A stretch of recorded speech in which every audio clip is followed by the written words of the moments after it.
ଓଡ଼ିଶାର ତଥା ଓଡ଼ିଶା ବାହାରର ସମସ୍ତ ଭାଇ ଭଉଣୀମାନଙ୍କୁ ମୋର ଅଭିନନ୍ଦନ, शुभेच्छा।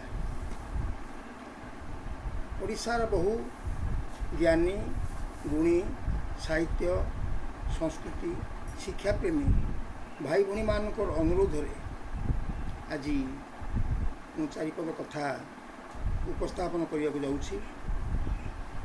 ମୁଁ ରଜନୀକାନ୍ତ ପୃଷ୍ଟି, ପାଲା ଗାୟକ।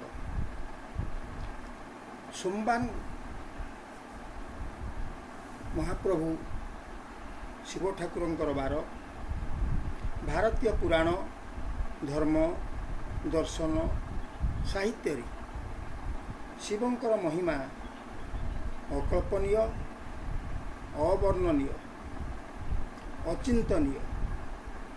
ଯେତେ କହିଲେ ବି ତାହା ଅଧୁରା ରହିବ। ତଥାପି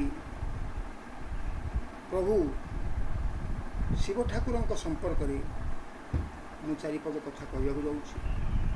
ଶିବ ଅର୍ଥ ମଙ୍ଗଳ, କଲ୍ୟାଣକାରୀ, ଯିଏକି ଜଗତର କଲ୍ୟାଣ କରନ୍ତି। ସୁନ୍ଦର ଠାକୁର। ଭାରତର ସର୍ବତ୍ର ଶିବ ପାର୍ବତୀ ପୂଜିତ ହୁଅନ୍ତି।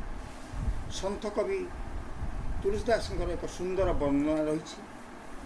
ଭବାନୀ ଶଙ୍କରୌ ବନ୍ଦେ ଶ୍ରଦ୍ଧା ବିଶ୍ୱାସ ରୂପିଣୌ ଯାଭ୍ୟାଂ ବିନା ନ ପଶ୍ୟନ୍ତି ସିଦ୍ଧା ସ୍ୱାନ୍ତସ୍ଥମୀଶ୍ୱରମ୍। ଶିବଙ୍କର ତତ୍ତ୍ୱ ତ୍ରିତତ୍ତ୍ୱରେ ଗଢ଼ା।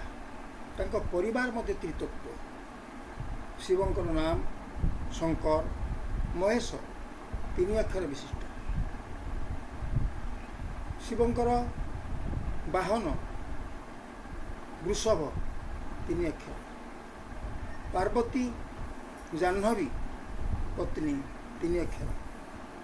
ଶିବଙ୍କର ଆୟୁଧ ତିନି ଅକ୍ଷର, ତ୍ରିଶୂଳ। ବାଦ୍ୟ ଡମ୍ବରୁ, ତିନି ଅକ୍ଷର। ତ୍ରିଭୁବନ ସ୍ୱାମୀ ଶଙ୍କର ମହେଶ, ତିନି ଅକ୍ଷରକୁ ପ୍ରିୟ। ତ୍ରିଲୋଚନ ପୁଣି ତ୍ରିଶୂଳ ବୃଷଭ, ତାଣ୍ଡବ ନାମ ସମୂହ। ଶିବଙ୍କର ପ୍ରଳୟ ନୃତ୍ୟ ତାଣ୍ଡବ ନାମ ନାମିତ। ଜଗତକୁ ଗାଡ଼ି, ଘୋଡ଼ା, ମଟର, ରେଳ, କୋଠାବାଡ଼ି ଦେଇଥିବା ଠାକୁର ନିଜେ ଶ୍ମଶାନରେ ରହନ୍ତି। ଏହି ଶ୍ମଶାନ ବା ମଶାଣୀ ସେ ମଧ୍ୟ ତିନି ଅକ୍ଷର। ଭାରତୀୟ ସଂସ୍କୃତିରେ ବ ବର୍ଣ୍ଣରେ ଆମର ତିନି ଠାକୁର ବ୍ରହ୍ମା, ବିଷ୍ଣୁ ଏବଂ ମହେଶ୍ୱର, ଯାହାଙ୍କର ଅନ୍ୟ ନାମ ହେଉଛି ବାମଦେବ। ବ ବର୍ଣ୍ଣରେ ତିନୋଟି ଠାକୁର ଉପାସିତ ହୁଅନ୍ତି। ସେଇ ଶିବ ଠାକୁର ପ୍ରଳୟକର୍ତ୍ତା ରୂପେ ପୂଜିତ। ବ୍ରହ୍ମା ସୃଷ୍ଟି କରନ୍ତି, ବିଷ୍ଣୁ ପାଳନ କରନ୍ତି, ବାମଦେବ ସଂହାର କରନ୍ତି। ଏହି ତ୍ରିତତ୍ତ୍ୱ ତିନି ଠାକୁର ବିଶ୍ୱର ମଙ୍ଗଳ କରନ୍ତୁ, ଜଗତକୁ ଶାନ୍ତି ଦିଅନ୍ତୁ। ଏତିକି ମୁଁ କାମନା କରି ଆଜି ରହୁଛି। ନମସ୍କାର।